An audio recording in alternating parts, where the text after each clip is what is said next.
By the way, today I'll get meta content from Tyler's baseball game.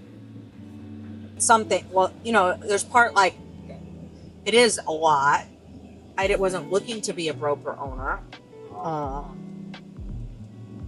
I wasn't looking to be a broker. My pat answer to other agents, is when they say, "Why are you a broker owner?" I say, I became a broker owner because real estate's been so good to me. It gives me an opportunity to share and give back to other agents.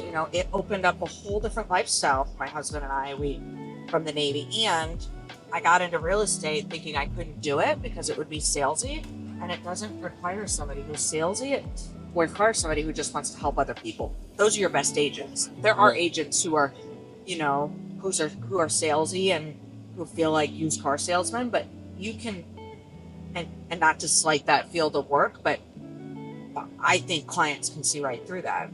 But somebody who's really there to help them and, is there for their best interests. Worried about people.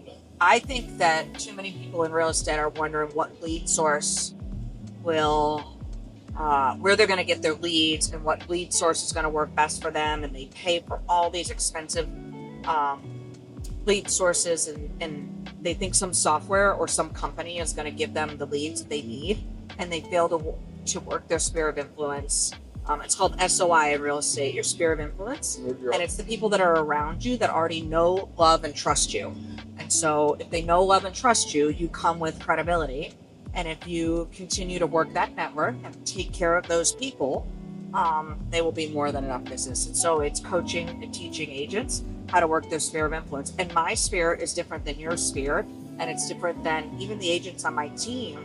Their spheres are different. Their church groups are different. Their kids' social circles are different. And so if you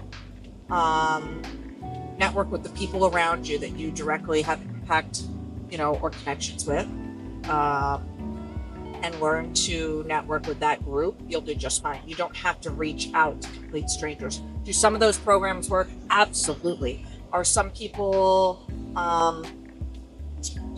not involved in enough things or don't have kids or don't have enough, know enough people where they feel like their sphere isn't big enough? Absolutely. And those programs are great, but I think that you're better off getting involved in a charity, in a community group, in a church, and getting to know people so that they trust you, than paying for somebody to hand you the leads. So I think it's important not to, there's a funny term we used to use for it. It's important not to be a secret agent. You don't want to be a secret realtor.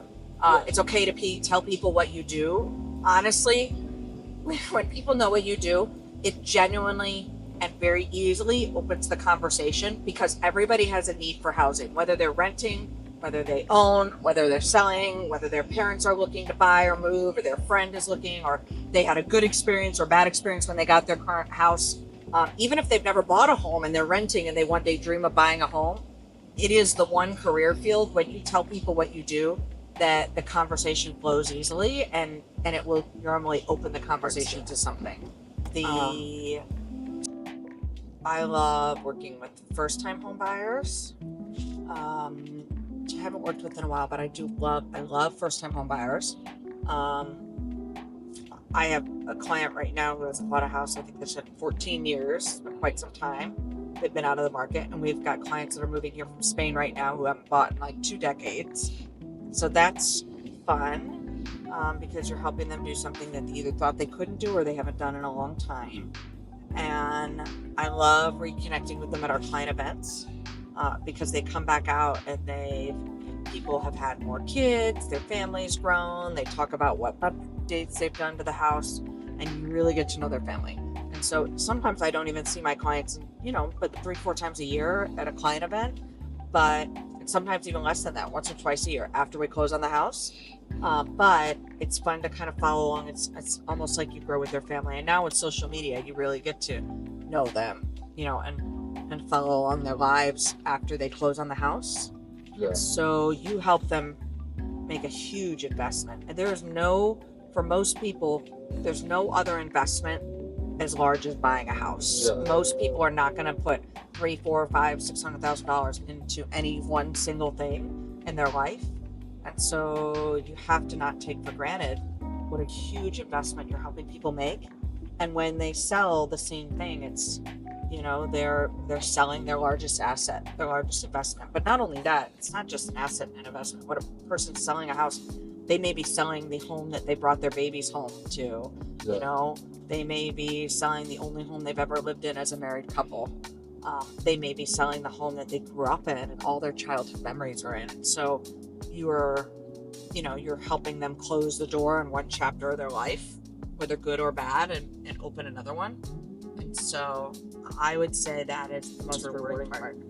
The most rewarding part of being a broker owner, by far, is watching people come into a career path that they're not sure they could do.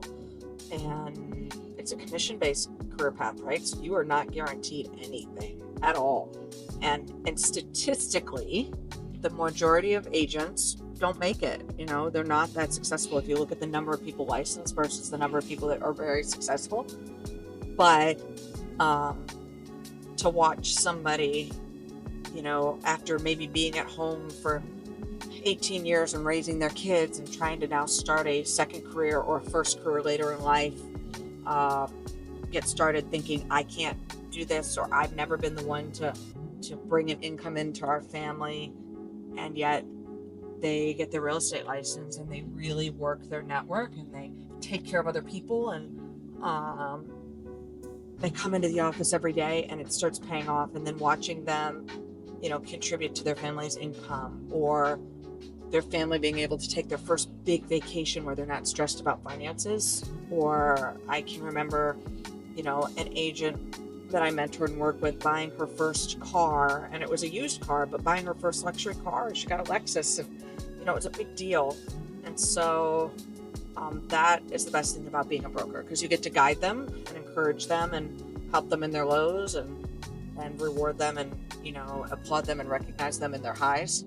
And so that's the part I love about being a broker. When a new technology or something comes out.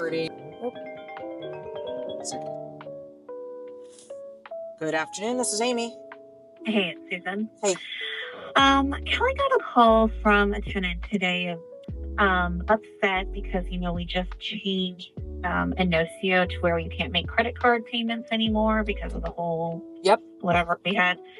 She swears, well, she says, I know this obviously isn't true, that it was part of her lease agreement that she could pay with credit card, and we knew that she wouldn't be able to live here if she couldn't pay her rent by credit card or something like that. Nope. Anyway, she's very upset that we don't take credit card. We don't. Sorry, we've had too many instances with fraud.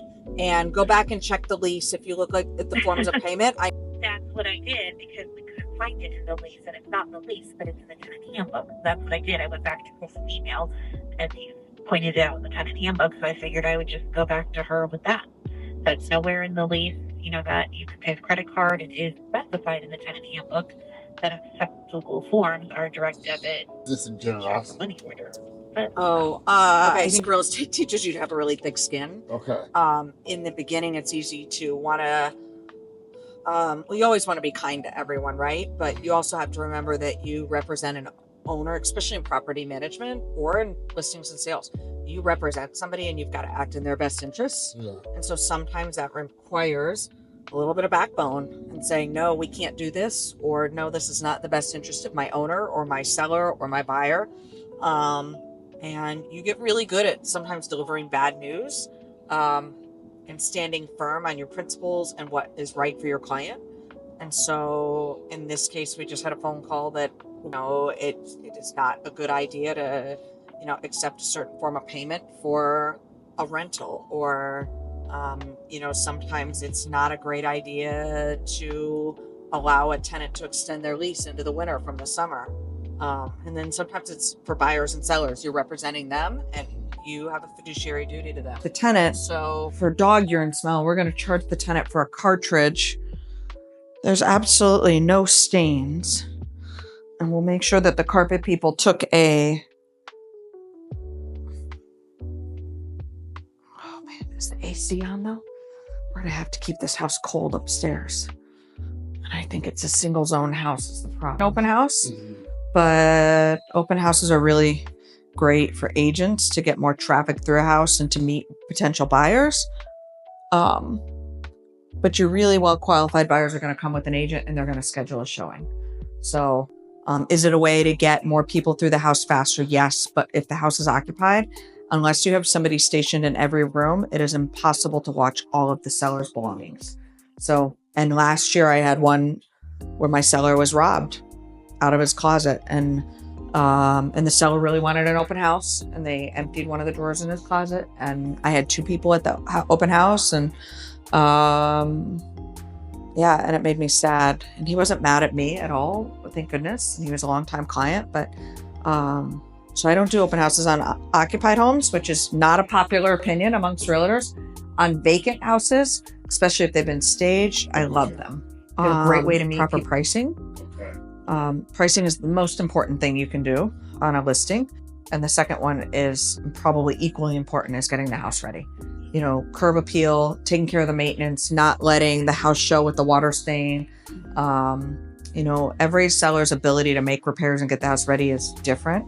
But if you bring a team of professional contractors to the table, if you have contractors that will wait for payment until after closing. So some sellers have equity in the house, but they don't have money to make repairs. So we'll bring a team of contractors in, make the repairs, and then wait until after closing to get the contractors paid.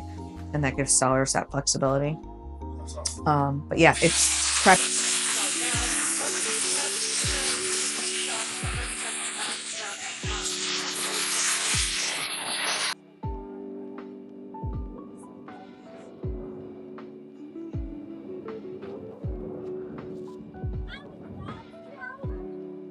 So Grommet Island is a park that was developed by Centerra, I believe. Bon Secours and Centerra put this in years ago.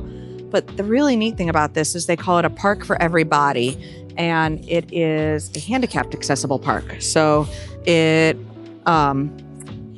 ramps are designed to fit a wheelchair, and the gaps aren't so big that a wheelchair could go over, but the kids, you know, the walking children could jump off it and play. And there's kind of stations as you go through it where you could stop if you were pushing a child in a wheelchair and they could still play, which is really kind of cool. And a lot of thought went into this.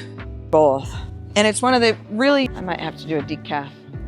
Oh, what a cute little place. If I had more time, I want to get home so I can get to the boys' baseball games. Derek's probably right now getting everybody ready. Wonder where I'm at.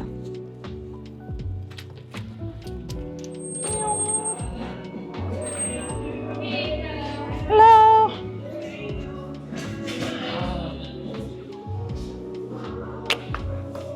The boot, and they've got to find something. And most people won't live in a place like that when they are in a full-fledged house. You know, apartment rentals, seasonal rentals, college rentals, it's a little easier to move yourself out. But out of a 3,000 square foot home, you know, where we give them 30 days notice that we want to move back in, they're not going to want to stay.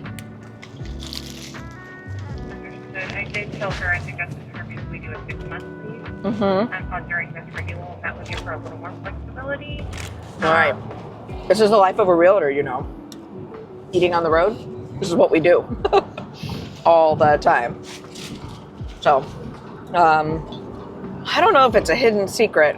I think a lot of people don't want to do it because it's a lot of work, but it is an amazing, if real estate is your career, it's not your job, and you want to be a true full service professional, property management allows you to sit across the table from a client, and when they tell you they want to sell, but they're going to Japan or they're going to California and they're not going to buy again, and they might get orders back here, or they have a 2.5% interest rate and they're going to be retiring in a couple of years from the military, it allows you to say, have you thought about keeping that property as an investment? Because it is another way of diversifying your investments. And especially if you're not going to, I say go into Japan, because if you're not going to buy again right away, and you have a 2.5% interest rate, why not let a tenant pay down your mortgage? And so real estate is one of the only investments that you can make where somebody else is investing into that investment for you. They are paying your mortgage every month. And so you can buy stocks and you can do other things, but nobody else is paying into those for you. The same way in real estate.